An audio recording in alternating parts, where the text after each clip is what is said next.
Joining me now is Kentucky Congressman Brett Guthrie. He's the chairman of the Energy Commerce Committee. And Mr. Chairman, thanks very much for being here this morning. Before I get to the energy space, I want to get your thoughts on this travel ban from the president last night. Your reaction? Well, I agree with that. I think that we have all of these incidents we're seeing here in the United States, just terrible tragedies. My heart is out to the families that have been affected by these terrorist acts in our country. And the president said he's going to protect the country from terrorists.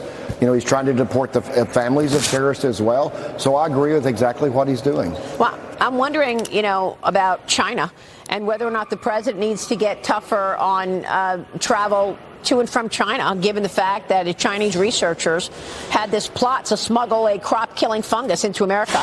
The FBI says this is incredibly serious. How do you see it?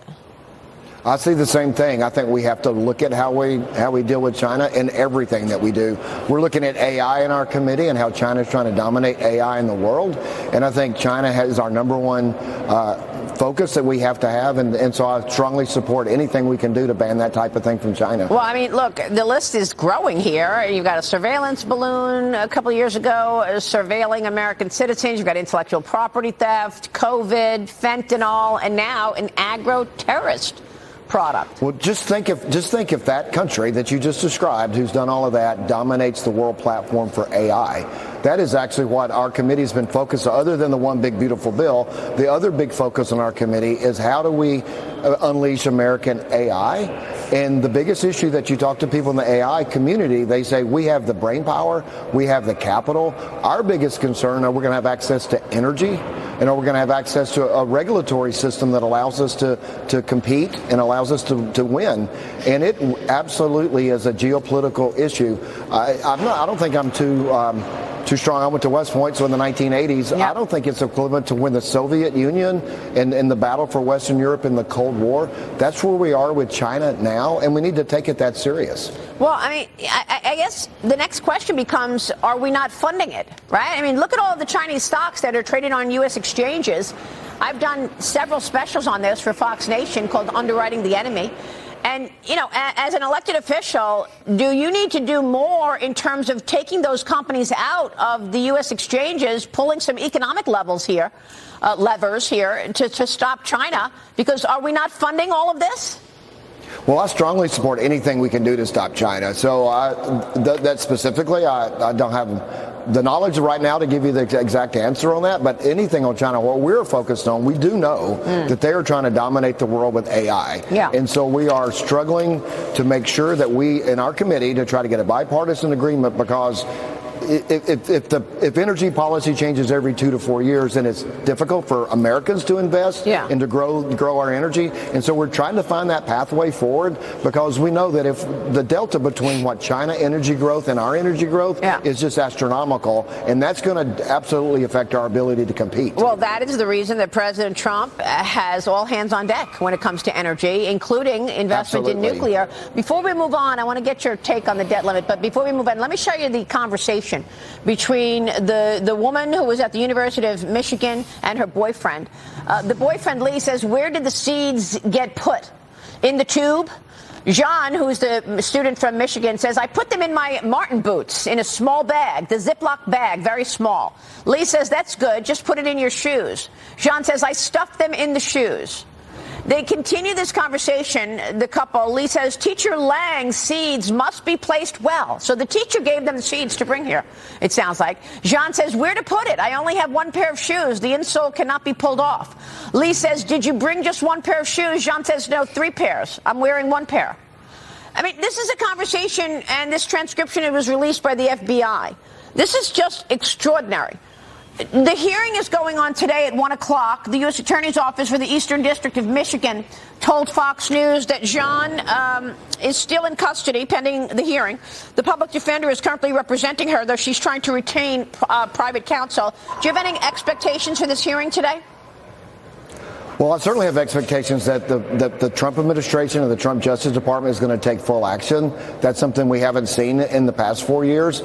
We have to, this absolutely is one big piece of the puzzle that we put together to say China is a direct threat to us. And we have, as you talked about investment earlier, companies that invested in China, China investing here.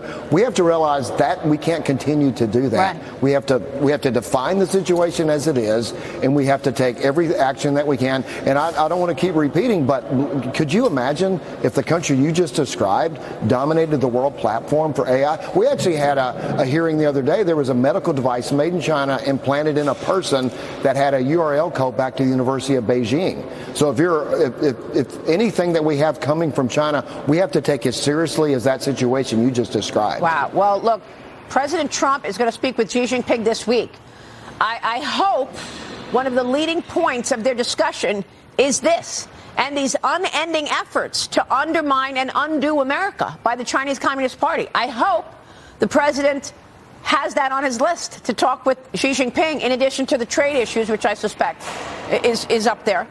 Now, I'm sure that he will. I'm sure that he will. Yeah, you're sure he will. Okay, great. President Trump is pushing to scrap the debt limit after the Congressional Budget Office's new assessment of the big, beautiful bill.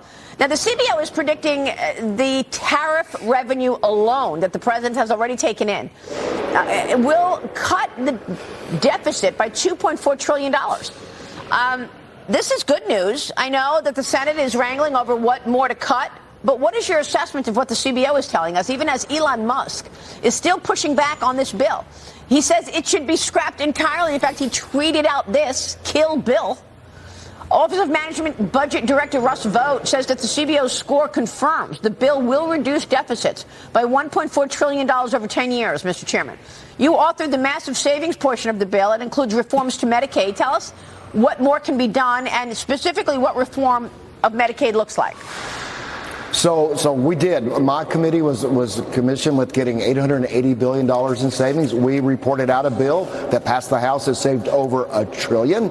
President Trump put it very bluntly that he wanted to make sure that Medicaid protected the most vulnerable and who it was designed for. That's exactly what we did. We focused on waste, fraud, and abuse in Medicaid. The only people affected by our Medicaid bill are people that are ineligible or illegal or able. So when I say that, there are people on Medicaid that aren't even eligible for the program. The Biden-Harris administration put in rules that you can't take people off the Medicaid program even if they're not eligible for it. The other, we know states, and we know that people are on, states cover people that are illegally here.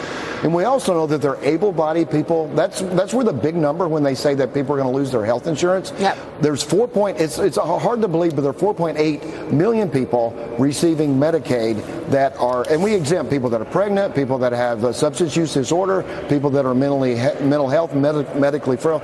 So these are people absolutely choosing not to work, and it's hard for hardworking taxpayers hoping for overtime, and now we have a benefit for them in this bill as well for overtime to go to work every day. I worked in a foundry before I came here. Yeah. People work hard for a living, and for them to go to work and there was an American Enterprise study that studied this group of people who are able-bodied not working, said they spend over 6 hours a day on video games and socializing. That's just not fair. Wow. And on the debt limit, what President Trump wants to do is not scrap the debt limit, is move it outside of the next 4 years.